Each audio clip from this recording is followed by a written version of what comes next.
Final SmackDown भी खत्म हो गई और अब है सीधा रेसलमेनिया। मुझे लग रहा है कि मेरे सबसे ज्यादा बिजी डे होने वाले अब तक यूट्यूब जब से चैनल बनाया है। कल रेसलमेनिया और साथ में प्रिपरेशन भी रेसलमेनिया बैठक की और उसके नेक्स्ट डे फिर रेसलमेनिया बैठक। आज भी बहुत सारी वीडियो शेड्यूल्ड है, बस अब चिपके रहो चैनल से तुम लोग। Okay, hello chatters, my name is Rohit and you are watching wrestle chatter. तो इस वीडियो में गाइस हम लोग बात करने वाले हैं आज ये स्मैकडाउन के एपिसोड के बारे में, जो कि रेसलमेनिया से पहले स्मैकडाउन का आखिरी एपिसोड था और बड़ी मस्त चीज हुई स्मैकडाउन में। सबसे पहले जो शो की स्टार्टिंग है वो हमको ऊसोस के साथ देखने को मिलती है, जहां पर वो आके अपने आप को बताते हैं blood line in your city और बताते हैं कि कैसे ये लास्ट स्मैकडाउन है रेसलमेनिया से पहले की नहीं बल्कि बेस्ट सबसे बड़े टैग टीम मैच की, जो कि होने वाला है रेसलमेनिया में। वो बात करते हैं अपने और सैमी ज़ेन एंड ऊसोस के मैच की। अब इससे पहले कि वो ज्यादा कुछ बात करते हैं, Kevin Owens and Sami Zayn जो है आकर उनको इंटरप्ट कर देते हैं। केविन ओवेंस ने यहां पर आके कहा कि कैसे ऊसोस ही वो बंदे हैं जिन्होंने सबसे ज्यादा कंफर्टेबल या फिर फेमिलियर फील करवाया उनको डब्ल्यूडब्ल्यूई के एनवायरनमेंट में। जब उनका बेटा भी आता था तो उनके साथ कैसे जो जिमी एंड जे ऊसो हैं वो खेलते थे। अब इस बात पर अग्री किया जाता है जिमी ऊसो की तरफ से, वो हंसते हैं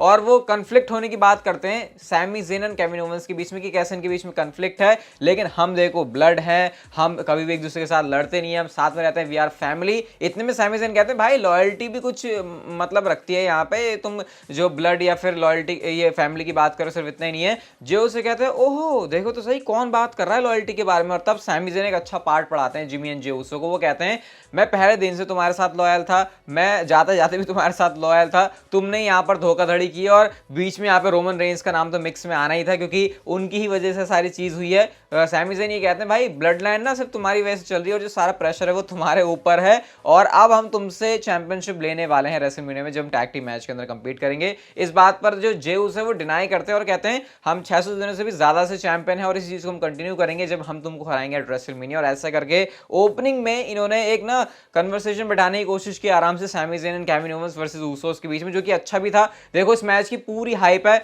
अगर कोई ये कह रहा है कमेंट में कि भाई इन्होंने आपस में लड़ाई नहीं करी, ये फिजिकल नहीं है, तो मेरे ख्याल से उसका कोई सेंस नहीं बनेगा बोलने का, क्योंकि ऑलरेडी अब यहाँ पे बात जो वो मुंह से बोल रहे हैं मेरे ख्याल से वो ज्यादा असर डाल रही है, क्योंकि लड़ाई झगड़ा तो हर जगह होते रहता है, ब्रॉल वगैरह होती रहती है, लेकिन ये फ्यूड काफी अलग है। मतलब मुझे खुद ऐसा अजीब सा लग रहा है बोलते हुए कि मैं ये कह रहा हूं कि भाई गो मेडिटेशन है और कोई लड़ाई वड़ाई नहीं हुई, लेकिन फिर भी ये था मस्त जो भी है। और मेरे ख्याल से अब तो कुछ नहीं है, अब सीधा मैच देखना है रेसलमेनिया में जाके इनका क्या करते हैं ये चारों के चारों सुपरस्टार और क्या चैंपियनशिप जीत पाते हैं सैमी ज़ेन या फिर ऊसोस या नहीं। इसके ठीक बाद प्रेडिक्शन वीडियो आएगी चैनल पे, तो उसके लिए भी चैनल से चिपके रहना। नेक्स्ट मैच गाइस शो पर आता है Ricochet versus Chad Gable versus Montez Ford versus Eric के बीच में। वो जो शोकेस फेटल 4-वे टैग टीम मैच होने वाला, उनमें से एक एक सुपरस्टार को उठा के डब्ल्यूडब्ल्यूई ने आज फेटल 4-वे मैच बना दिया। ये पूरा स्मैकडाउन को भरने के लिए लगा है, क्योंकि मुझे नहीं लगता कि फैंस इस मैच को लेकर हाइप हो सकते हैं किसी भी सेंस में। और मैच के रिजल्ट की बात करें तो रिकोशे ने इस मैच में विक्ट्री ले ली है और वो बन गए इस फेटल 4-वे मैच के विनर। इसके बाद गए शो पर हमको Andre the giant memorial battle royal देखने को मिलता है और सबसे पहले जो सारे के सारे ऐसे टुच्चू पुच्चू सुपरस्टार वो अपनी एंट्रेंस कर रहे होते हैं। टुच्चू पुच्चू इन द सेंस जिनकी अभी कोई हाइप नहीं है, उनमें कैरन क्रॉस का भी नाम है तो वो देख के अच्छा नहीं लगा। और जो अलग सा एंट्रेंस है वो बॉबी लैशली और ब्रॉन स्ट्रोमैन को मिलती है इस मैच में। अब सबसे पहले जो सुपरस्टार मैच से एलिमिनेट होने वाले थे वो बैरन कॉर्बिन थे, दोनों नाम आ गया, किंग कॉर्बिन और हैप्पी कॉर्बिन दोनों। सबसे पहले वो एलिमिनेट होते हैं। डेक्स्टर ल्यूमिस का इस मैच में बड़ा अजीब सा रोल था, जब वो कुछ नहीं कर रहे, वो सिर्फ रिंग में ऐसे खड़े हुए हैं और देख रहे हैं सबको और उनको भी कोई अटैक नहीं कर रहा। हालांकि बाद में वो भी एलिमिनेट हो जाते हैं। इवन हमने ब्रॉनसन रीड की तरफ से अच्छी परफॉर्मेंस देखी आज। और जो लास्ट 4 सुपरस्टार बचे थे इस मैच में, ब्रॉनसन रीड थे, एले नाइट थे, ब्रॉन स्ट्रोमैन और बॉबी लैशली, ब्रॉनसन रीड, हाँ ये 4 सुपरस्टार हो गए। अब सबसे पहले जो एले नाइट है उनका पत्ता कटता है इस मैच से जब ब्रॉनसन रीड से एलिमिनेट होते हैं। उसके बाद ब्रॉन स्ट्रोमैन को भी ब्रॉनसन रीड ने एलिमिनेट किया, लेकिन एंड में जाके जब मामला आता है बॉबी लैशली ब्रॉनसन रीड के ऊपर, तो बॉबी लैशली को लेकर तो अभी इस समय डब्ल्यूडब्ल्यूई काफी उनको हाई देखती है, तो उन्होंने ऐसा ही कुछ किया। जब ब्रॉनसन रीड को ऐसा लगता है कि शायद उन्होंने एलिमिनेट कर दिया है बॉबी लैशली को, लेकिन एलिमिनेट होते नहीं है बॉबी लैशली, पीछे से आकर उन्होंने ब्रॉनसन रीड को एलिमिनेट कर दिया। एक जबरदस्त स्पीयर भी उन्होंने ब्रॉनसन रीड को लगाया था और इस साल की Andre the giant memorial battle royal के विनर बनते हैं दी ऑलमाइटी बॉबी लैशली। और उसके बाद वो जो आंड्रे द जायंट ट्रॉफी होती है उसके साइड में उन्होंने पोज भी किया।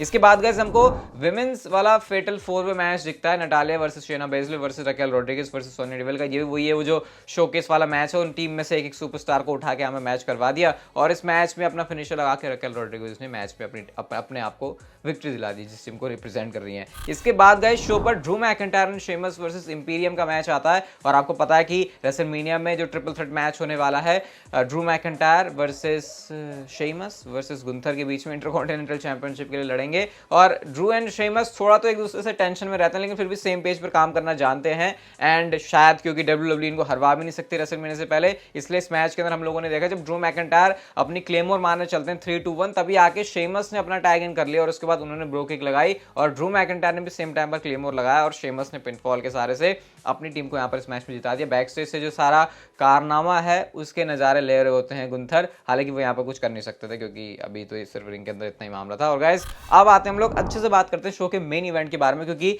आमना सामना हुआ है Cody Rhodes and Roman Reigns का। कोडी रोड्स की सबसे पहले एंट्रेंस होती है, वही अपने सूट बूट में वो आते हैं और रिंग में अंदर एंटर करने के बाद उन्होंने वही कहा so guys what do you want to talk about, and then वो कहते हैं कि उनका जो सारे कार्ड्स वो टेबल पर आ चुके हैं, उनका कोई भी एस बचा नहीं, उनको कोई भी इक्का बाकी नहीं है। फिर वो कहते हैं कि मैं बेस्ट प्रिपेयर्ड हूं अपने किसी भी मैच के लिए अब तक, मतलब उन्होंने कहा कि न्यूट्रिशन वाइज और मेंटली फिजिकली हर तरीके से वो पूरी तरीके से तैयार है। कोडी रोड्स ये समझाने की कोशिश कर रहे होते हैं कि वो किसी भी डिपार्टमेंट में वीक बिल्कुल भी फील नहीं कर रहे, वो जहां पर सबसे बेस्ट सबसे परफेक्ट हो सकते हैं वैसा वो इसमें फील कर रहे हैं। कोडी रोड्स ये भी कहते हैं कि वो प्रिपेयर्ड तो हैं लेकिन वो इस समय अनप्रिपेयर्ड है, वो कुछ भी आके बोल सकते हैं, जैसे उसके बाद वो रैप सॉन्ग गाने लग जाते हैं, जिससे मैंने तो रिलेट नहीं किया, लेकिन वो लॉस एंजलिस वहां की क्राउड के लिए था। एंड देन रोमन रेंस का एक पुराना वाला जो सेइंग है वैसा कुछ बोला कोडी रोड्स ने। वो कहते हैं कि हर किसी बंदे को लगता है कि वो गाय है, लेकिन जब तक वो गाय से नहीं मिलता, और यहाँ पर कोडी रोड्स अपने आप को इंट्रोड्यूस करते हैं द सक्सेसर। ये बहुत अच्छी टर्म लगी मुझे जो कि उन्होंने रोमन रेंस के लिए यूज करी कि रोमन रेंस का मैं सक्सेसर हूं, मैं next head of the table हूं, American nightmare, next undisputed WWE universal champion. और ऐसा कहने के बाद क्राउड की तरफ से पॉप कोडी रोड्स को बहुत अच्छा मिल रहा था, कनेक्ट इस समय क्राउड के साथ कोडी रोड्स बहुत अच्छा कर रहे हैं, क्राउड भी उनके साथ इन्वॉल्व रहता है हर चीज में, वो भी हम लोगों ने देखा। एंड देन वो कहते हैं संडे को ही विल फिनिश, ऐसा करके जैसे कुछ बोलने वाले होते हैं कि भाई I will finish my story, शायद वो ये बोलने वाले थे, रोमन रेंस का थीम सॉन्ग प्ले हो जाता है और उसके बाद होती है रोमन रेंस की शाही एंट्रेंस। कोडी रोड्स का प्रोमो कट करना एक तरफ और रोमन रेंस की एंट्रेंस करना एक तरफ। रोमन रेंस पॉल हेमन के साथ एंट्री करते हुए आ रहे होते हैं, कोडी रोड्स के पास और कोई ऑप्शन नहीं था सिवाय रोमन रेंस की वो जो ग्रैंड एंट्रेंस है उसको देखने के अलावा, और यही चीज हमको रेसलमेनिया 39 में भी देखनी। वैसे कल रात में मैंने 10 बजे स्टेज रिवील की पूरी वीडियो डाली, तो उससे जाके भी देख लेना, समय आई बटन पर होगी, वो तो इंस्टेंट ही मैंने बनाई थी, आपको मजा भी आएगा देख के पूरा। तो रोमन रेंस ने अपनी एंट्रेंस करी, उसके बाद माइक उठाया, माइक उठाने के बाद रोमन रेंस ने बोला लॉस एंजलिस, हम सब लोग एक्सपेक्ट कर रहे हैं कि वो बोलेंगे अब एक्नॉलेज मी, लेकिन रोमन रेंस ने ऐसा कुछ नहीं किया। रोमन रेंस ने बोला मैं वैसे भी तुम लोगों के बारे में केयर नहीं करता। एंड देन उन्होंने अपनी जो अटेंशन है वो मूव करी कोडी रोड्स के ऊपर। कोडी रोड्स के आमने सामने वो खड़े होते हैं, माइक पर उन्होंने कोडी रोड्स का नाम लिया एंड देन वो कोडी रोड्स को बोलते हैं एक्नॉलेज मी। और कोडी रोड्स भी जब ये देख रहे थे तो चेहरे पर कोडी रोड्स के तुम देख सकते हो भाई साहब कि उनको ऑलरेडी वो फील आना शुरू हो चुका है कि वो क्या महसूस करेंगे जब वो रोमन रेंस के सामने उतरेंगे रेसलमेनिया नाइट 2 के मेन इवेंट पे अनडिस्प्यूटेड डब्ल्यूडब्ल्यूई यूनिवर्सल चैंपियनशिप के लिए। देन रोमन रेंस के हाथ में होती है डब्ल्यूडब्ल्यूई चैंपियनशिप, उन्होंने उसको रेस किया कोडी रोड्स के सामने एंड देन ये एक मूवमेंट था जो डब्ल्यूडब्ल्यूई ने हमको दिया है रेसलमेनिया से पहले स्मैकडाउन की होम एडिशन में। अब सवाल यह है कि डब्ल्यूडब्ल्यूई ने आज भी नहीं दिखाया कि Cody Rhodes and Roman Reigns लड़ रहे हैं। हो सकता है बहुत सारे लोगों का ओपिनियन हो कि यार क्या चल रहा है ये, मतलब क्यों नहीं लड़ रहे। पर्सनली ये मेरा ओपिनियन है, हो सकता है मैं गलत भी हूं। मैंने अभी तक एंजॉय किया है कि Cody Rhodes and Roman Reigns लड़ नहीं रहे। शायद हो सकता है मैंने अपनी किसी खुद वीडियो में बोला हो कि भाई लड़ क्यों नहीं रहे, लेकिन अब धीरे धीरे जैसे स्टोरी अनफोल्ड हुई है देख के लग रहा है कि शायद यही बेस्ट चीज है कि इनको रोक के रखो। मुझे याद है अभी भी जॉन सीना और रोमन रेंस का जो मैच हुआ था नो मर्सी में हुआ था 2017 में, वहां पर भी डब्ल्यूडब्ल्यूई ने इनके बीच में मारधाड़ नहीं दिखाई थी, सिर्फ प्रोमो कट करना, एक दूसरे को रोस्ट करना, एक दूसरे के बारे में भाई कौन माइक पे अच्छा काम कर सकता है। उस समय तो बिल्कुल खत्म कर दिया था जॉन सीना ने रोमन रेंस को, लेकिन वो रोमन रेंस अलग था। आज रोमन रेंस जो है वो काफी डिफरेंट है, तो ये डब्ल्यूडब्ल्यूई ने मुझे लगता है अच्छा ही किया है। मेन इवेंट में बिल्कुल क्लासिक वाली फील इसको दे रहे हैं कि भैया दोनों के पास अपनी अपनी कहानी अपनी अपनी चीज है, उनको पर्सनली ऐसी कोई खास एक दूसरे दुश्मनी नहीं है, वो अपनी स्टोरी लाइन अपना पाथ फॉलो कर रहे हैं और उस चक्कर में जब उनके पाथ क्रॉस हुए तो वो रेसलमेनिया 39 में जाके लड़ रहे हैं अनडिस्प्यूटेड डब्ल्यूडब्ल्यूई यूनिवर्सल चैंपियनशिप के लिए। जाते जाते गाइस आपको मैं बड़ी इंटरेस्टिंग बात बताता हूं कि डब्ल्यूडब्ल्यूई की तरफ से वो जो स्टेज रिवील वाली वीडियो है वहां पर ब्रे वायट का भी टीज है, तो क्या ये इशारा है ब्रे वायट की तरफ। इवन बॉबी लैशली भी वहां पर वो जो कार्ड्स है उसमें मौजूद थे। मुझे लगा